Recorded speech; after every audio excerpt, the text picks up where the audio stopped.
Vamos conversar hoje sobre Lucas 12 e eu quero ler o texto e logo em seguida quero conversar com vocês. Vamos lá. Lucas 12, versículos 22 até o 34. Dirigindo-se aos seus discípulos, Jesus acrescentou: portanto, eu lhes digo, não se preocupem com suas próprias vidas, quanto ao que comer, nem com os seus próprios corpos, quanto ao que vestir. A vida é mais importante que a comida, e o corpo mais do que as roupas.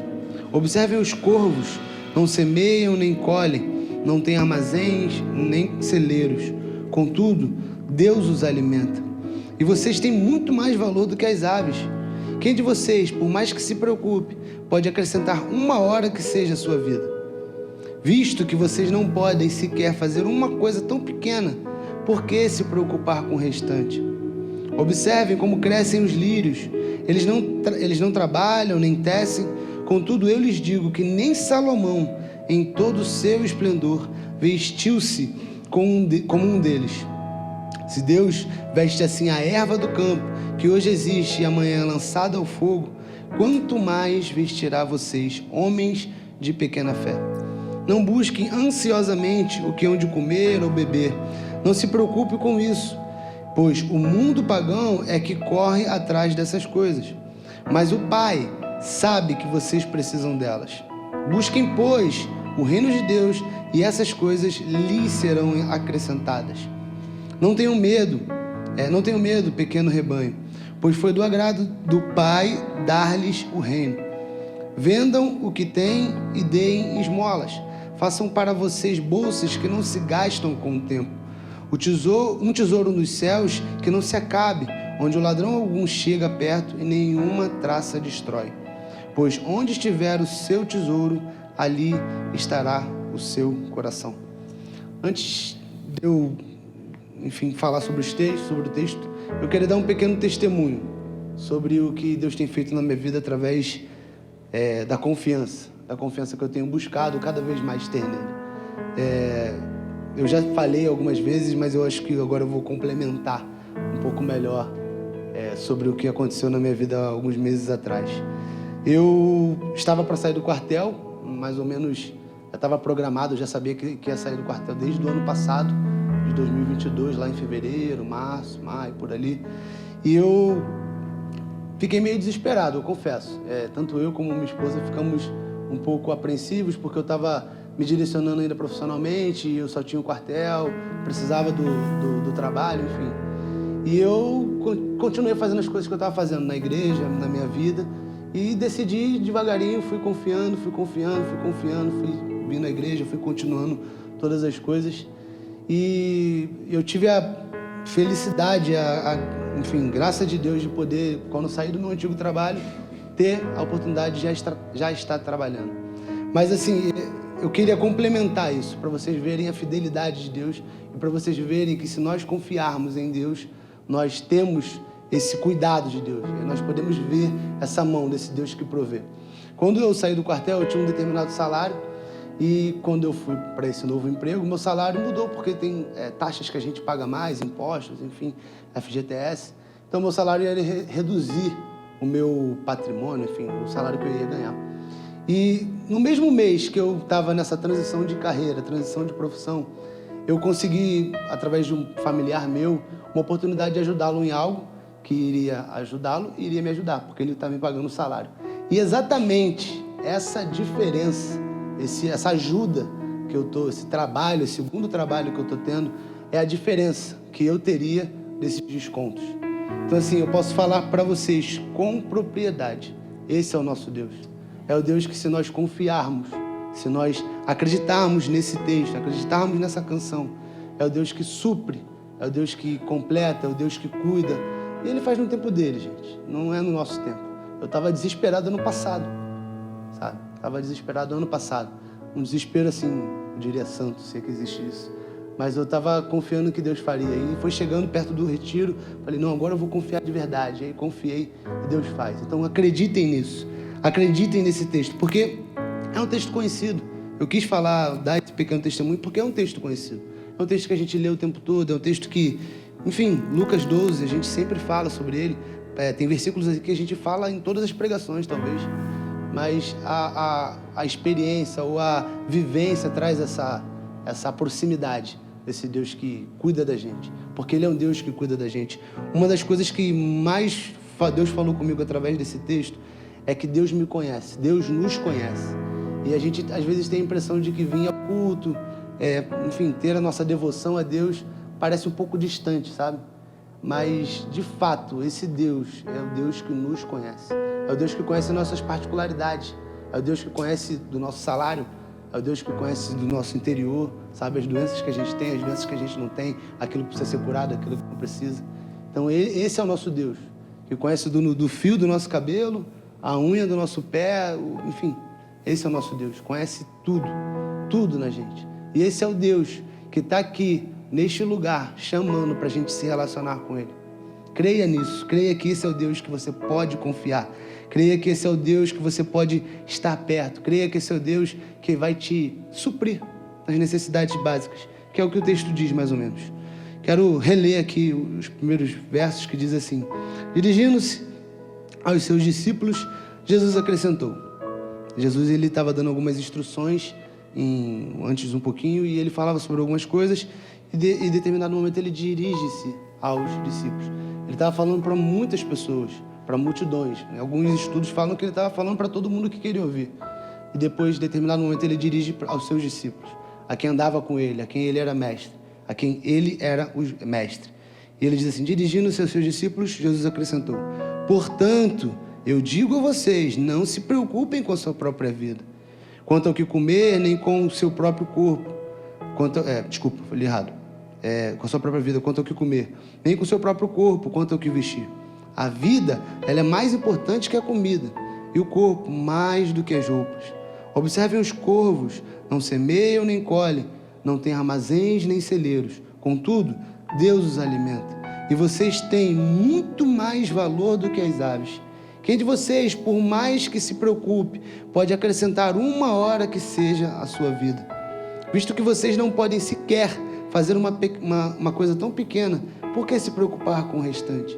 Observem como crescem os lírios. Eles não trabalham, nem tecem.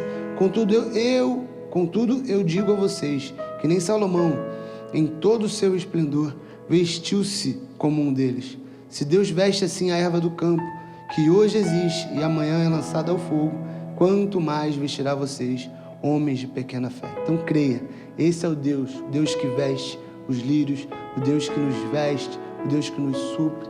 E uma coisa que eu achei muito interessante sobre a confiança que temos em Deus, mas esse suprir de Deus, é que ele fala aqui de necessidades básicas: comer, se vestir.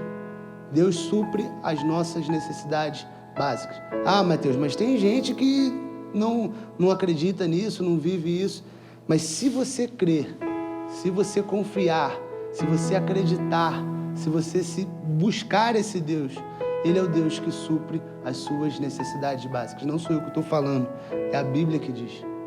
Ele é o Deus que te alimenta, Ele é o Deus que te veste, Ele é o Deus que te ama. Então creia nisso, creia que Ele é o Deus que faz sim essas coisas, porque Ele é o Deus que te conhece. Ele conhece de verdade a todos nós, a mim e a vocês.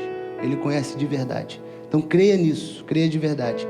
Lá em João, no versículo 14, João 14, capítulo 14, versículo 27, diz assim: deixo vocês a paz, a minha paz dou a vocês. Não a dou como o mundo a dá. E ele diz assim na segunda parte B: não se perturbe o seu coração, não tenham medo, confiem, descansem. Esse é o Deus que supre vocês. Não precisa vocês se desesperarem, não precisa vocês se perturbarem. Ele diz aqui que ele deixa a paz dele. E vamos ler daqui a pouco que é a paz que excede o entendimento. Não é a paz como o mundo dá. Não dou a paz como o mundo a dá. É a paz de Jesus. É a paz de alguém que te conhece, como eu disse. É a paz de alguém que cuida de você. É a paz de alguém que te alimenta. Então creia nesses textos, creia nessas verdades, porque esse é o nosso Deus. É o Deus que cuida da gente, é o Deus que diz para mim e para você: não tenham medo, Não precisa ter medo se você estiver desempregado ou quase desempregado, porque você vai ser suprido. Eu ouvi de uma experiência de um conhecido, talvez vocês conheçam a experiência, que a pessoa, ela tinha um emprego, ela trabalhava, ela tinha um salário legal, só que ela se sentia mal nesse emprego. E ela orava: Senhor, me tira desse lugar, Senhor, me tira desse lugar, Senhor, me tira desse lugar, Senhor, me tira desse lugar. E Deus tirou essa pessoa desse lugar. E a pessoa, uma vez conversando comigo, disse: Mateus, eu fiquei sem nada, sem emprego, comecei a trabalhar, né, nas coisas de Deus, enfim, desenvolvi, fiquei sem salário, não tinha salário, mas tudo que eu tinha guardado acabou. Depois Deus foi me suprindo, me sustentando, me direcionando, me alimentando, me vestindo, porque esse é o nosso Deus. É o Deus que supre as nossas necessidades. Não tenham medo, não perturbe o coração de vocês. Lucas 12, do versículo 29 ao 31, diz assim: Não busquem ansiosamente o que hão de comer ou de beber. Não se preocupem com isso, pois o mundo pagão é que corre atrás dessas coisas, mas o Pai sabe que vocês precisam delas. Busquem, pois, o reino de Deus, e essas coisas lhes serão acrescentadas. Busquem, pois, o reino de Deus, e essas coisas lhes serão acrescentadas. Eu até achei interessante, até comentei na sala amarela ainda agora, na sala de reunião, que Deus, ele diz assim, Jesus, ele diz assim: não busquem ansiosamente o que hão de comer ou beber. Ele não incentiva a não buscar. Não, já que Jesus vai fazer, já que Deus vai fazer, então eu vou ficar sentado no sofá e não vou fazer nada. Mas é que nós não devemos ter a ansiedade. Nós não devemos buscar essas coisas com ansiedade. Nós não devemos nos desesperar. Nós não devemos sair do nosso eixo, vamos dizer assim. Nós precisamos confiar em Deus, que esse é o Deus que vai nos direcionar, vai nos alimentar, vai nos vestir, vai nos dar um emprego, vai cuidar da gente. Não é que nós não devemos fazer nada, nós devemos fazer, nós devemos buscá-lo, devemos buscar trabalho, buscar ter condições, mas esse é o Deus. Ele diz assim: não busquem com ansiedade, não fiquem ansiosos por isso. Eu alimento os corvos, eu visto os lírios, não fiquem ansiosos por isso, não tenham ansiedade. A ansiedade, ela não vai fazer bem para vocês, pelo contrário, por experiência própria. A ansiedade vai te tirar, vai te deixar sem norte. Você vai ficar esquecendo de Deus, você vai ficar olhando para as dificuldades, você não vai confiar plenamente, você vai olhar ao redor, como exemplo o Pedro fez, o apóstolo Pedro fez. Estava andando sobre as águas, ele começou a olhar para a tempestade e ele afundou. Então, que eu e você possamos entender que nós temos que não ter ansiedade e confiar em Deus, porque esse é o Deus que vai suprir, vai cuidar, vai cuidar da gente. E já caminhando para o segundo ponto, eu não li nem o primeiro, né? Mas o primeiro eu colocaria: trocar a angústia por confiança, como motivo de oração. E o segundo motivo eu colocaria: trocar a angústia pela construção de tesouros no céu. Uma saída, um direcionamento de Jesus para nossas vidas, para que nós possamos confiar mais, para que nós possamos ser direcionados em confiar mais a Deus, construir coisas eternas. E o texto diz assim, a partir do versículo 32 de Lucas 12: Não tenham medo, pequeno rebanho, pois foi do agrado do Pai dar-lhes o reino. Isso para mim foi muito marcante, essa frase. Não tenham medo, pequeno rebanho, pois foi do agrado do Pai dar-lhes o reino. Se Deus nos deu a oportunidade de sermos cristãos, de estarmos aqui, se nós aceitamos esse convite, vamos dizer assim, se nós temos esse relacionamento com Ele, Ele vai cuidar da gente. Ele vai nos direcionar, Ele vai nos alimentar, Ele vai nos suprir. Ele vai suprir a mim e a você. E em tudo, em todas as coisas. Tudo aquilo que nós precisamos, tudo aquilo que nós necessitamos, as nossas necessidades serão supridas. Amém? Vendam o que têm, deem esmolas.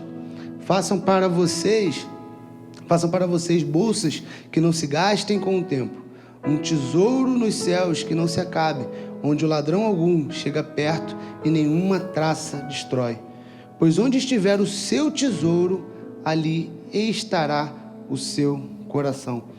E é interessante que ele fala que ele faz um contraponto, né, da angústia, do não ficar ansioso, e ele diz: olha, busque as coisas de Deus, busque em primeiro lugar as coisas de Deus, crie tesouros no céu, como se fosse não, sendo um refúgio, um lugar que você vai esquecer daquilo que não tem necessidade.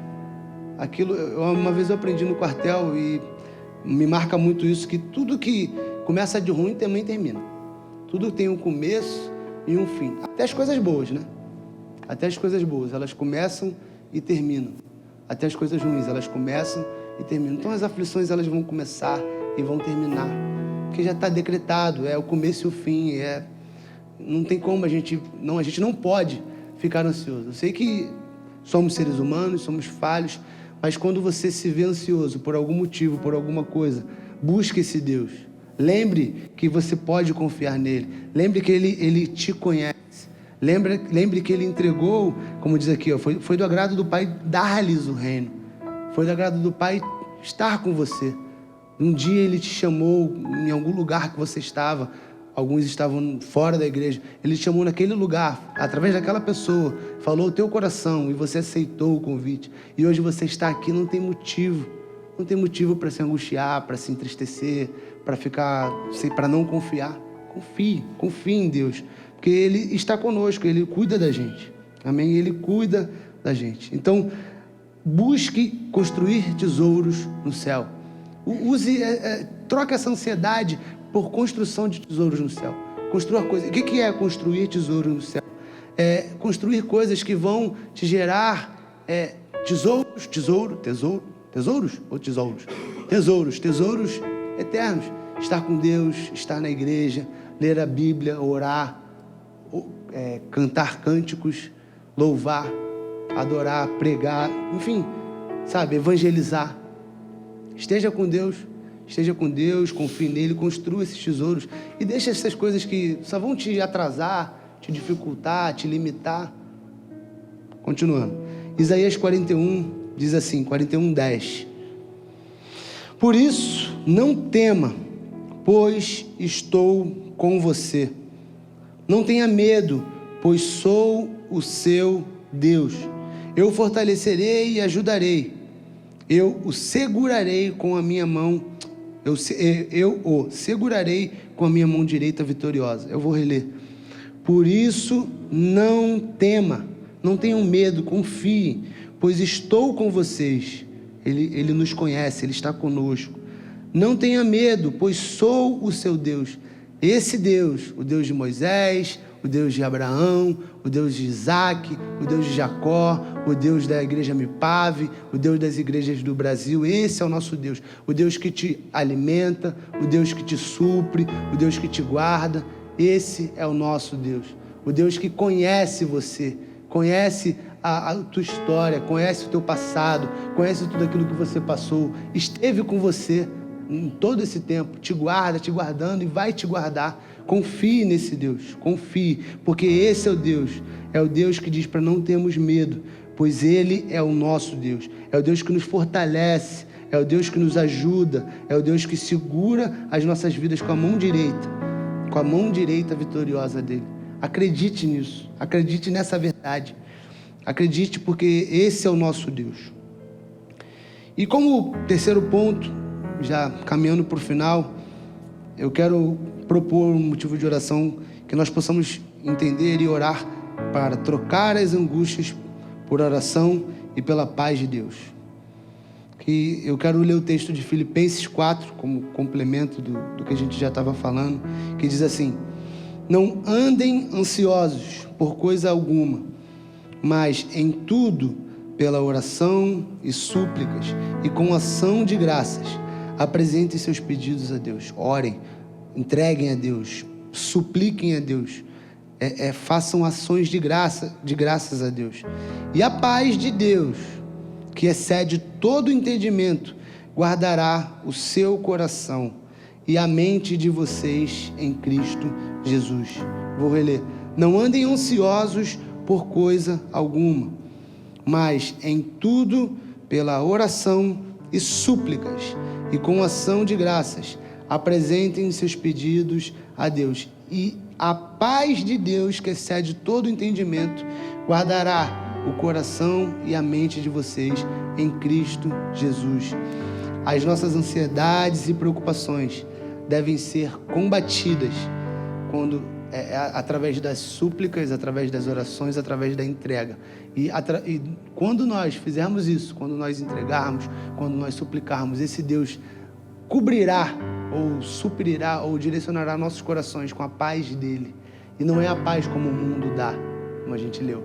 É a paz que excede o entendimento. É a paz que vai cobrir as nossas vidas, vai nos guardar, vai nos suprir, vai nos alimentar e vai nos trazer o entendimento de que nós não estamos sozinhos. Então creia nisso, creia que esse é o Deus que entrega essa paz, o Deus que guarda nossos corações. E isso para mim foi muito marcante, quando ele diz que e a paz de Deus, que excede todo entendimento, guardará o coração e a mente de vocês em Cristo Jesus. A paz de Deus vai nos guardar a nossa mente, blindar a nossa mente, blindar o nosso coração, nos proteger das ciladas do inimigo, nos proteger da ansiedade, nos proteger da aflição, da falta de confiança. Esse é o nosso Deus, que quando nós nos prostramos, quando nós confiamos, quando nós oramos, Ele nos guarda com essa paz, nos guarda com a paz que excede o entendimento, com a paz de verdade, a paz que nos traz paz. Eu hoje fiquei um pouco movimentado no trabalho, enfim, em outras coisas. Antes do trabalho eu fui em outros lugares e aí eu, movimentado, ansioso, agitado, eu diria agitado, eu cheguei hoje aqui também agitado, até falei com o pastor, vou ali rapidinho. Aí fui terminar, enfim, orar. E aí quando eu cheguei aqui para adorar, para estar nesse momento antes da pregação, eu me senti em paz. E toda aquela agitação, aquela aflição, aquela movimentação, desespero talvez para poder pregar, enfim, falar aquilo certo, falar errado, acabou. O louvor maravilhoso com essa canção perfeita e eu me senti em paz. Então essa paz é aquela paz que te acalma, é aquela paz que te para, é aquela paz que a gente ouve muito quando fala do secreto, né? Aquela paz que você entra no secreto e só tem a paz, não tem mais nada, só tem a paz. Tem um ambiente preparado por Deus, um ambiente calmo, um ambiente que te guarda, um ambiente que não é o frio, não é o calor, não é o som, não é o escuro, não é o claro, mas é a paz que te faz ficar diferente. Então busque essa paz que estou em paz com o que Deus tem feito, estou em paz porque eu sei que Ele me conhece e vai fazer tudo aquilo que Ele quiser. Amém? Creia nisso. Eu quero ler mais um texto que está lá em Mateus 11, versículo 29 ao 30, que diz assim, e vocês podem ficar de pé, vou finalizar com esse texto, que diz assim, Mateus 11, versículo 29 a 30. Venham a mim, todos que estão cansados e sobrecarregados, e eu darei descanso a vocês. Venham a mim, todos os que estão cansados e sobrecarregados, e eu darei descanso a vocês. Tomem sobre vocês o meu jugo e aprendam de mim, pois sou manso e humilde de coração. E vocês encontrarão descanso para as suas almas, pois o meu jugo é suave e o meu fardo é leve. É essa paz que excede o entendimento, essa paz que te faz ficar em paz, essa paz que te faz ficar calmo, confiar, olhar para Deus e confiar no que Ele tem pra gente. Que você possa acreditar nisso. Feche seus olhos, eu vou orar. Senhor, muito obrigado, Pai. Muito obrigado por essa paz. Muito obrigado, Pai, porque o Senhor é o Deus que provê. Muito obrigado, Pai, porque o Senhor é o Deus que nós podemos confiar, Pai. E nós queremos confiar mais, Pai. Se nós tivermos limitações, Pai, de confiar em algum momento, se o dia parecer que nós não confiamos, se um dia vermos as coisas acontecendo e nós esquecermos de Ti, Pai. Traz essa paz, traz esse alerta, Pai, traz esse falar Teu, Pai, para que nós possamos voltar para os Teus caminhos, voltar a confiar, voltar a descansar, voltar a nos encher dessa paz, Pai. Que o Espírito Santo de Deus que habita em nossas vidas, Pai, possa nos comover, possa nos tocar, possa nos guiar, Pai, guiar. Que nós possamos ser guiados nessa paz, Pai. Que nós possamos ser guiados nessa confiança, Deus. Que nós não venhamos a ter dias aflitos, a ter dias de falta de confiança, mas que nós possamos confiar genuinamente em Ti, Pai. Porque Tu és o Deus que alimenta os corvos, Tu és o Deus que alimenta os animais, Tu és o Deus que cobre, Pai, os lírios do campo, veste os lírios do campo. E nós queremos confiar nesse Deus, porque Tu nos conhece, Pai. Tu és o Deus que conhece cada um de nós, cada filho seu, cada história, cada coisa, Pai. Então, traz a lembrança aos nossos corações disso, traz a lembrança à nossa mente disso, Pai, para que nós possamos confiar mais, para que nós possamos buscar mais a Ti, construir tesouros, Pai, na eternidade, Pai. Em nome de Jesus eu te peço, Pai, derrama sobre nós, Pai, nessa sala de oração, Pai, a Tua paz, a Tua confiança, Pai, o Teu amor, Pai, a Tua presença, que nós possamos ficar marcados pela Tua presença, Pai, que não saiamos daqui, Pai, iguais, Pai, mas saiamos daqui diferente, Pai, que nós não fiquemos apáticos, mas que nós possamos buscar, Pai, a Tua paz, a Tua presença, Pai, nos enche verdadeiramente, Senhor, nos enche, Paizinho, em nome de Jesus, Pai.